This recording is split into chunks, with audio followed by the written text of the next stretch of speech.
हळहळत्या उन्हात रक्ताचं पाणी करून शेतकऱ्याने खरीप हंगामाची तयारी केली। बँकेतून कर्ज काढून उसनवारी करून कष्टाचा पैसा कृषी सेवा केंद्रात ओतला। पण कृषी विभागाच्या ढिसाळ नियोजनामुळे आणि व्यापाऱ्यांच्या नफेखोरीमुळे बोरी नाईक येथील शेतकऱ्यांवर दुबार पेरणीची भयंकर वेळ आली आहे। नामांकित समजल्या जाणाऱ्या मालवा 9560 बॅच नंबर 60538 या सोयाबीनच्या बोगस बियाण्याने शेतकऱ्यांचा विश्वासघात केला असून हजारो रुपयांचे आर्थिक नुकसान झाले आहे। या प्रकारामुळे परिसरात तीव्र संताप व्यक्त केला जात आहे। मिळालेल्या माहितीनुसार बोरी नाईक येथील शेतकरी कैलास कान्हाजी बोंद्रे, अमृत गोविंदा लांबट, रामदास लटारू चकोले, मुरलीधर झिंगर धांडे व इतर अनेक शेतकऱ्यांनी स्थानिक विविध कृषी सेवा केंद्रातून मालवा 9560 या कंपनीचे सोयाबीन बियाणे खरेदी केले होते। प्रति 30 किलोच्या बॅगसाठी शेतकऱ्यांनी 3200 रुपये मोजले। अशा तब्बल 50हून अधिक बॅगांची खरेदी करून शेतकऱ्यांनी मोठ्या आशेने पेरणी केली। मात्र पेरणी उलटून अनेक दिवस झाले तरी बियाणाचा एक अंकुरही जमिनीबाहेर आला नाही। बियाणे पूर्णपणे बोगस निघाल्याने शेतकऱ्यांचे स्वप्न मातीत मिसळले आहे। पहिले बियाणे उगवलेच नसल्याने शेतकऱ्यांना नाईलाजास्तव पुन्हा नवीन बियाणे कर्जबाजारी होऊन खरेदी करावे लागले आणि दुबार पेरणी करावी लागली। यामुळे आधीच आर्थिक संकटात असलेल्या शेतकऱ्यांचे कंबरडे पूर्णपणे मोडले आहे। या झालेल्या प्रचंड आर्थिक नुकसानीला जबाबदार कोण, असा संतप्त सवाल आता विचारला जात आहे। या फसवणुकीविरोधात पीडित शेतकऱ्यांनी एकवटून तालुका कृषी अधिकाऱ्याकडे रीतसर तक्रार दाखल केली आहे।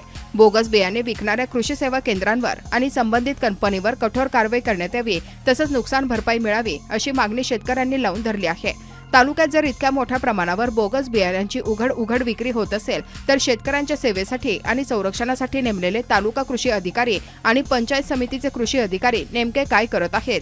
ते कार्यालयात बसून कोणत्या एसी हवेचा आस्वाद घेत आहेत? हंगामाच्या सुरुवातीला बोगस बियाणे विक्रेत्यांवर कारवाई करण्याचे केवळ कागदी घोडे नाचवले जातात का? शेतकऱ्यांची अशी उघड्या डोळ्यांनी लूट होत असताना कृषी विभागाची गुण नियंत्रण यंत्रणा झोपली आहे का, असा संतप्त सवाल आता विचारला जात आहे। कृषी विभागाने तत्काळ या प्रकरणाचा पंचनामा करून शेतकऱ्यांना नुकसान भरपाई न दिल्यास तीव्र आंदोलनाचा इशारा शेतकऱ्यांनी दिला आहे। सोयाबीन मालवा 9560 या जातीचे प्रमाणित बियाणे 30 किलोग्रॅम प्रमाणे 3 बॅग खरेदी केली असून त्याची पेरणी 2 एकर शेतामध्ये केली, परंतु 10 दिवसांपासून उगवलेली नाही। मुरलीधर झिंगर धांडे, बोरी नाईक पुनर्वसन। मी माझ्या शेत सर्वे 296/1/अ या शेतीमध्ये 12 सोयाबीन मालवा कंपनीच्या बॅग खरेदी करून शेतामध्ये पेरणी केली असता मी 8 ते 10 दिवस वाट पाहिले, परंतु ते 10 ते 12% उगवण झाली। त्यामुळे कंपनी मालक यांनी माझ्यासोबत फसवणूक केली आहे आणि त्यांच्यावर कठोर कारवाई करून माझी नुकसान भरपाई करण्यात यावी। पीडित शेतकरी कैलास बोंद्रे, बोरी नाईक पुनर्वसन। आपलं स्वागत आहे। आपण सध्या पुरी तालुक्यातील बरेच शेतकरी राजूला, औरंगाबाद, मसली, अर्तुली आणि बोरी नाईक या भागातून काही शेतकरी आलेले आहेत। त्यांचं असं म्हणणं आहे की आमच्या सोयाबीन जवळपास 56 बॅगा काही कंपनीकडून सोयाबीनचे बीज घेण्यात आलेले आहे, परंतु त्यांचे उगवण झालेले नाही आहे। त्या अनुषंगाने आपण काही शेतकऱ्यांसोबत त्यांचे मुलाखत घेऊ। सर नमस्कार, काय सांगाल सर आपण? सर माझे नाव मुरलीधर झिंगर धांडे, बोरी नाईक इथला रहिवासी असून माझ्या शेतामध्ये 2 एकरामध्ये मालवा या सोयाबीनची मूळ झालेली आहे। काय नाव त्या कंपनीचं? मालवा सोयाबीन आहे। मालवा या सोयाबीनची मूळ झालेली आहे आणि मी आता कृषी अधिकाऱ्याकडे अर्ज देण्याकरताही आलो आणि कृषी अधिकारी तुमचे सुद्धा माझ्या शेतामध्ये येऊन गेले आहे। हे इकडे बघा सर, आपण बघू शकता। शेतीत अजिबात म्हणजे उगवण झालेलं नाही। उगवण म्हणजे कमीत कमी 10 ते 15% उगवण झालेली आहे त्या मालवा या कंपनीच्या मालाची, सोयाबीनची। आणि आता आम्ही दुबार पेरणी सुद्धा केलेली आहे। म्हणजे 15% सुद्धा आता दुबार पेरणी करण्याची वेळ आली आहे। पाऊस नाही आलेला आहे। 8 दिवस झाले सर, पाऊस नाही आलेला आहे अजिबात। शासनाकडून आपली मागणी काय राहणार? जे शासनाकडून आम्हाला हेच मागणी आहे की आमच्या जो झालेला नुकसान आहे हे भरपाई आम्हाला मिळावी, असं आमची कंपनी काय प्रकारे आम्हाला कारवाई करता येईल, शेतकऱ्याला किंवा शासन करतो यांच्याकडून आम्हाला काय मदत मिळते हे आम्हाला मदत मिळायला पाहिजे असे काय सांगाल सर आपण? सर माझे नाव जिल्हा स्वामी प्रवासी असतो। माझी क्षेत्रफळ बोरनाईक इथे आहे शेतीचं आणि त्यामध्ये 3 एकर शेती आहे माझ्याकडे आणि त्यावेळी तर 1 एकर नुकसान झाली आहे सोयाबीन मालवा पिकांची 9560। आणि मी शासनाला हेच विनंती करेन की जे आर्थिक नुकसान झालं माझं शेतीचं त्याबद्दल काही शासकीय मार्फत जो मोबदला मिळेल तो असं मिळावा हीच माझी आणि काही कंपनीवाल्यावरती जे चुकीचे माल तुम्हाला देण्यात आलेले आहे त्यांच्यावरही कारवाई होणे गरजेचे असं तुमचं म्हणणं आहे. हो, जे शासन निर्णयानुसार जे कारवाई होईल त्यांच्यावर झालं पाहिजे आणि आम्हाला जे आर्थिकदृष्ट्या नुकसान जे झाली आहे ते आम्हाला काही प्रमाणात थोडंसं हात लागावं म्हणून पेरणीसाठी दुबार पेरणीसाठी त्याबद्दल आर्थिक जे नुकसानदृष्ट्या झालं त्याबद्दल